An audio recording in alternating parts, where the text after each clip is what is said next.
Hi there. My name is Debbie Wilson, and I started this page just as a group for people to come to and learn about the feasts of the Lord and any other questions that they might have about a more Hebraic perspective of the Bible. And I have a few friends on here as well that will be coming on, and so it won't just be me. There are many of us who try to walk in this way and observe the festivals, and we've all been doing it a long time, so we just wanted to offer our help. And I'm gonna just let you know right away that this is my first video, and so I'm not good at this. I'm way better on paper, but so I'm a better writer than I am at talking, but we're just friends, right? And so I figured that you all wouldn't want to have to sit and read through a bunch of stuff.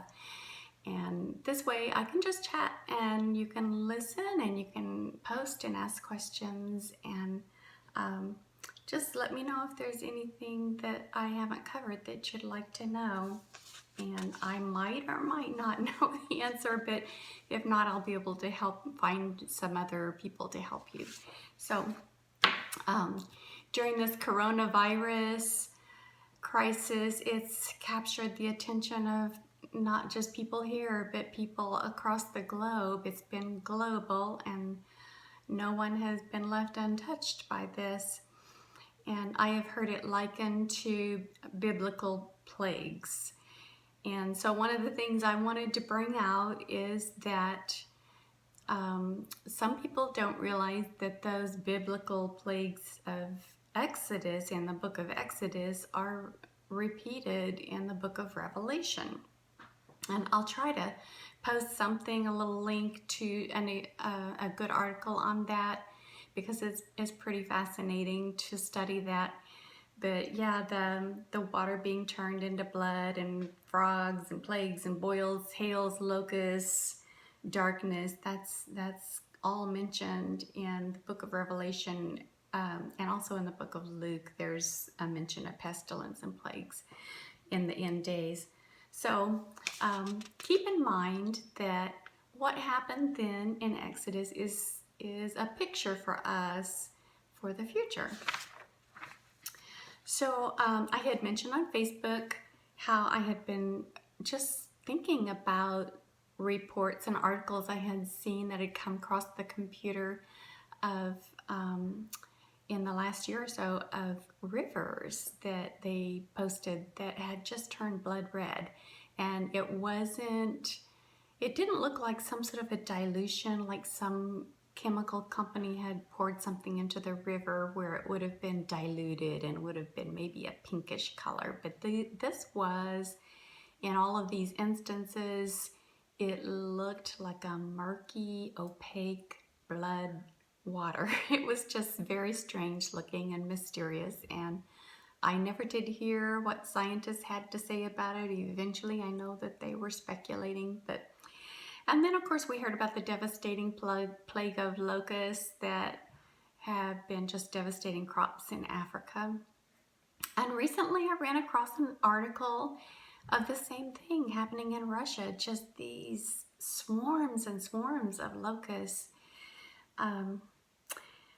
And I guess reflecting also, I began to think about those series of blood moons we had that were so publicized, that occurred on the Feast of the Lord days, those biblical feasts a few years back.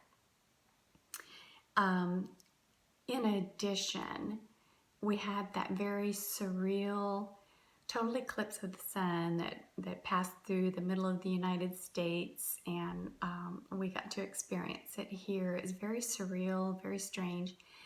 And any of these events by themselves wouldn't cause you to think much, but when they all kind of happen in succession, it just kind of makes you wonder what is going on. And so at the very first Passover in the book of Exodus, the Israelites were instructed to kill a lamb and to put the blood of the lamb on their doorposts. And then they were to go in their house and not come out. so that the messenger of death could pass over.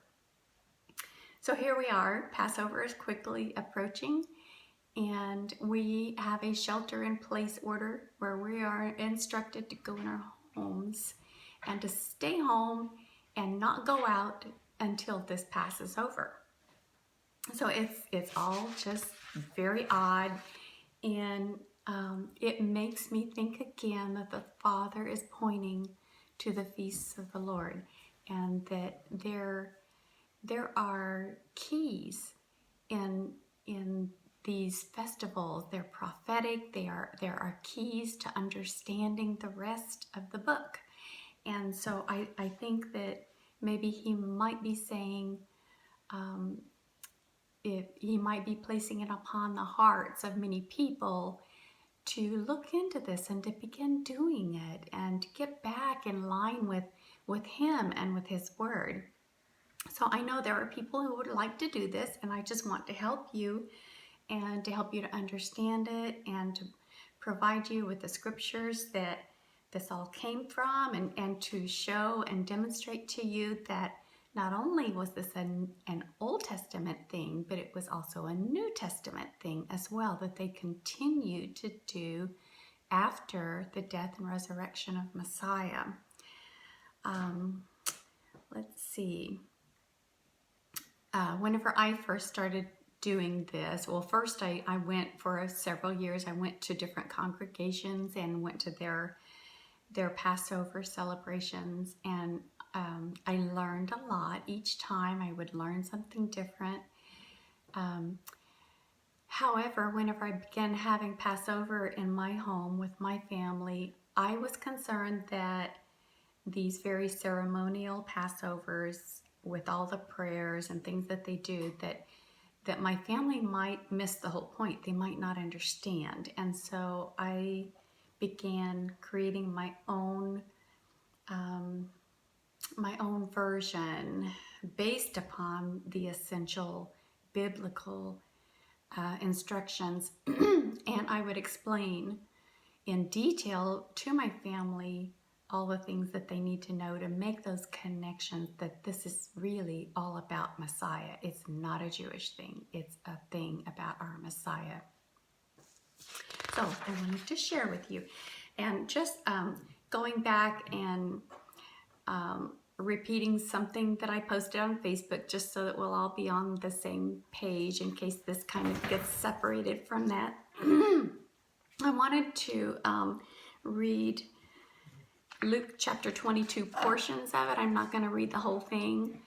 But this is demonstrating that our Messiah did ask us to remember him through the Passover observance. So if you have a really good Bible translation, this will be very clear.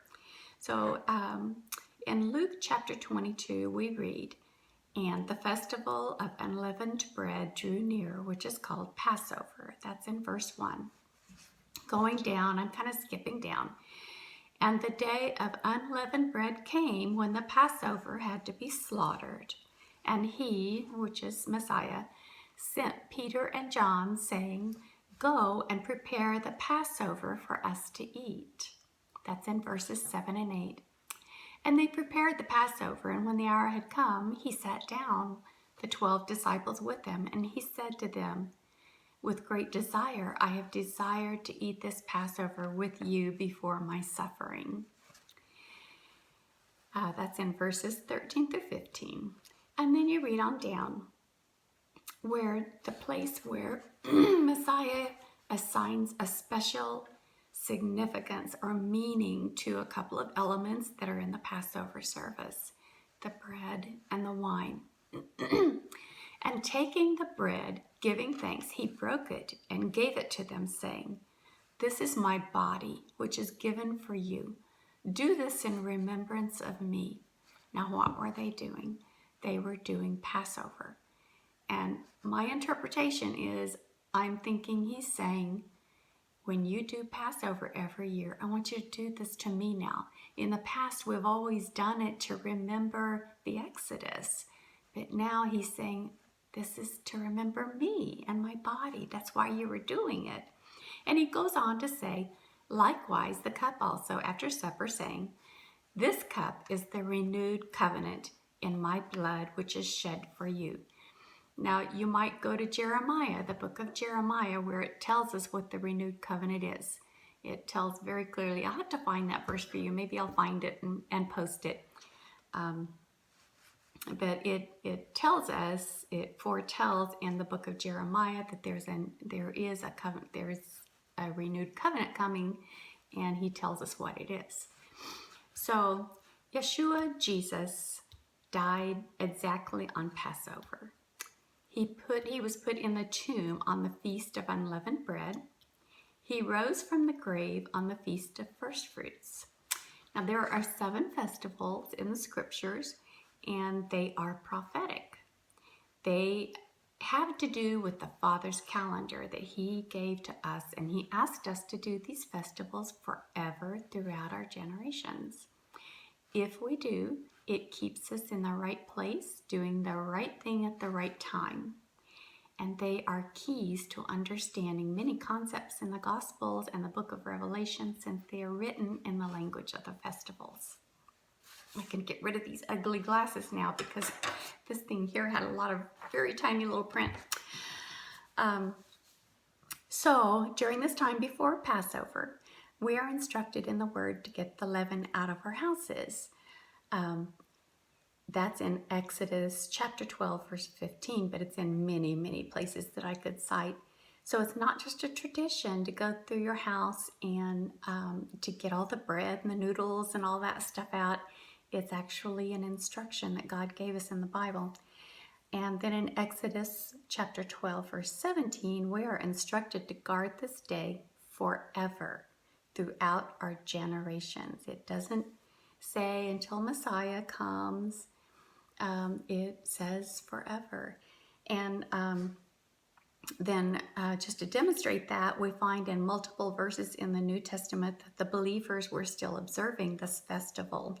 For example, in 1 Corinthians chapter 5, verses 6 through 8, and in previous verses, it designates and it states that the Passover was near. So this is the Passover is near, and Paul was speaking in this festival language. He was speaking to the people, and I'm going to quote from here. Purge out the old leaven, that you may be a new lump, as you are unleavened. For Messiah, our Passover, was sacrificed for us. So let us celebrate the festival, not with the old leaven of evil and wickedness, but with the unleavened bread of sincerity and truth. And we also know that Paul went to great effort and great expense when he was off at the various churches. There are a couple of instances where he specifically said, I must go back to Jerusalem and get to this festival. These were pilgrimage festivals. There were three of the 7 festivals were pilgrimage festivals, and God instructs in his word that all the males were to go back to Jerusalem, to the temple, and 3 times a year and show themselves before the Lord. And so Paul obeyed in that. And we see an example in Acts chapter 18, verses 20 and 21, where he says, I must by all means keep this festival that's coming in Jerusalem. And so he was telling them, I'm going to leave, I'm going to go to Jerusalem, but I'll be back. And so we have that example right there. So there really isn't any question whether the first believers celebrated these festivals. Even the most basic research shows that they clearly did. They did observe these.